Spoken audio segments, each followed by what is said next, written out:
Hello friends, my pleasant and humble wishes. The first topic is Hindu migrants persecuted in Pakistan, ignored in India. Hundreds of Pakistani Hindus have migrated to India in search of security and citizenship, but are caught in a maze of rules and regulations that have left them stateless for years. Muhammad Iqbal reported on their plight and the politics around the citizenship. For 2 decades, Jogdas Maharaj waited in vain for Indian citizenship. Last month, the 82-year-old man, highly respected in the Kali Berry settlement of Pakistani Hindu migrant near Jodhpur, Rajasthan, died stateless. The number of Pakistani Hindu migrants stay in 21st settlement in Jodhpur district is estimated to be about 30,000. The land where they built their ramshacked dwelling belong either to the municipal corporation or the village panchayat and the forest department. These migrants came to India expectantly, but their eagerness had turned into disillusionment over time. They are unhappy with the way they were being treated in country which they have hoped would accept them wholeheartedly and they would call home.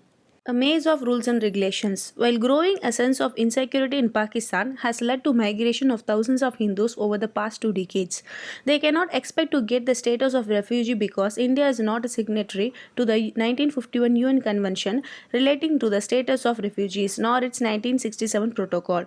The Pakistani immigrants do not receive the protection or benefits which they would have been entitled to on getting official refugee status if India has been a signatory.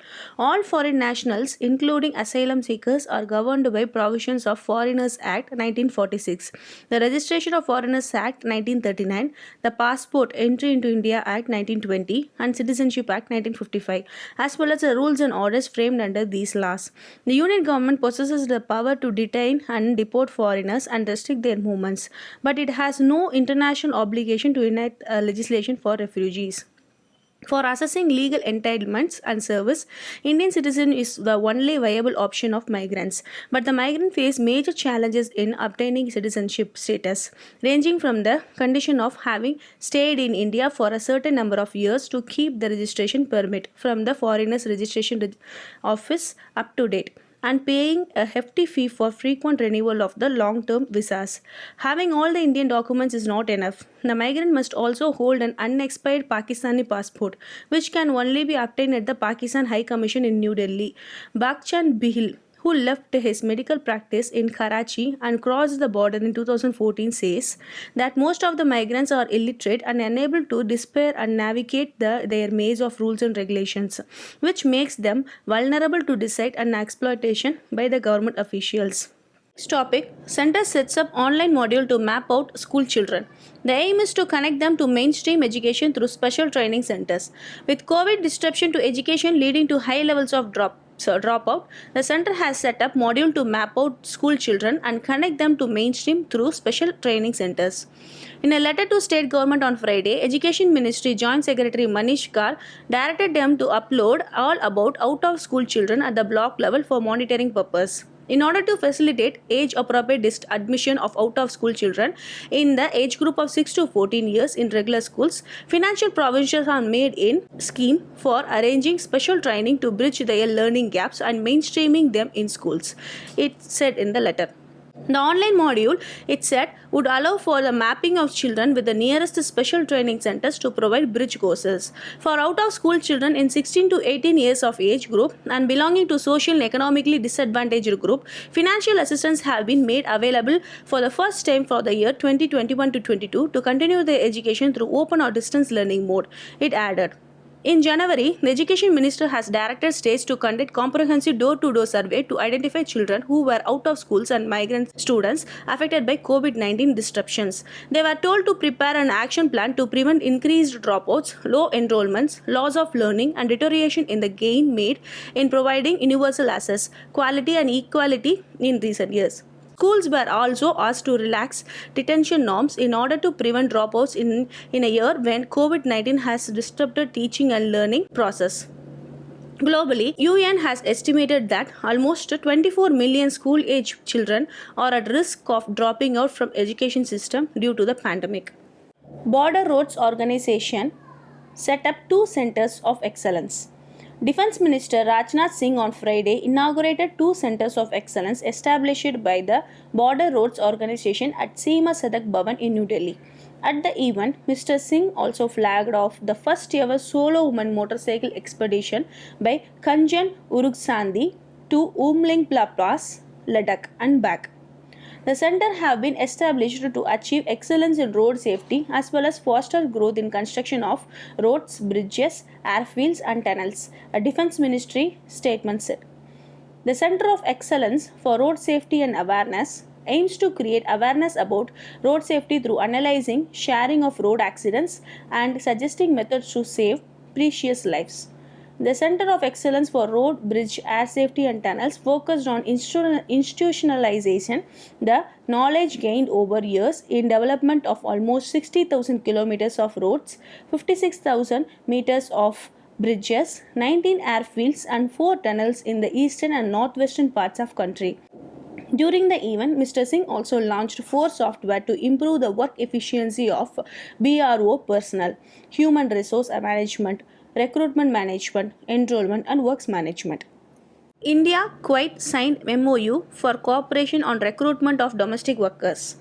India and Kuwait have signed a memorandum of understanding that brings Indian domestic workers in the Gulf nation within the ambit of legal framework that streamlines the recruitment and provides them with the protection of law.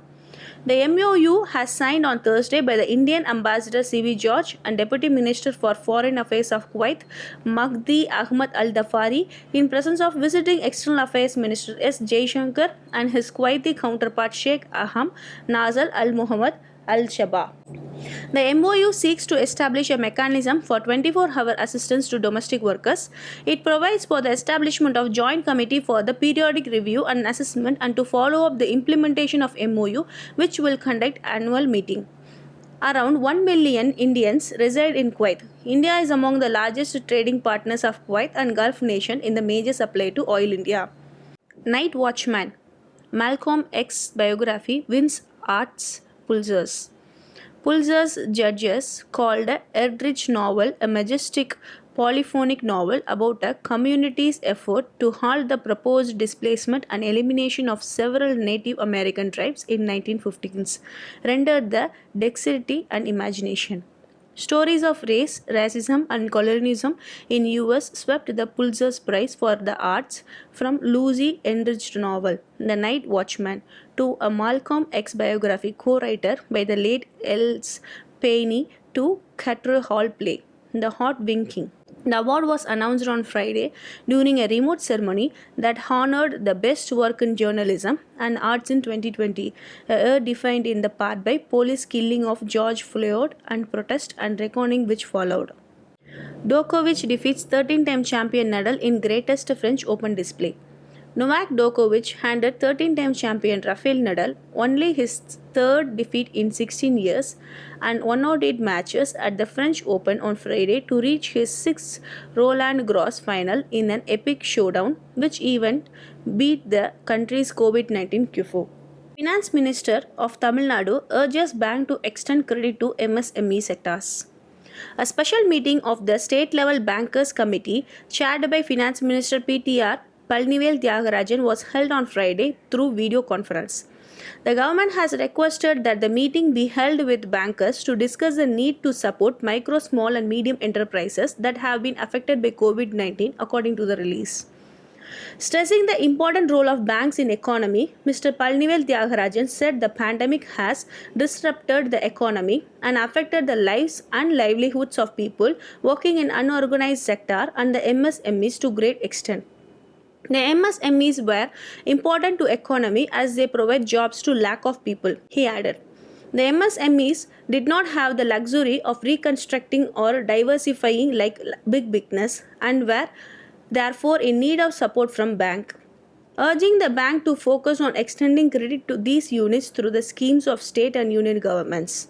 He said the benefits of various relief features announced by RBI should reach the beneficiaries. Hope this video is very useful. I would like to say that our academy war, Win and Rule, is coaching students in various exams like NEET, TNPSC, UPSCs, as well as we are tutoring students from class 6 to 12 in all subjects. One-to-one student coaching is also available at students' preferable timing. For further detail, refer the description.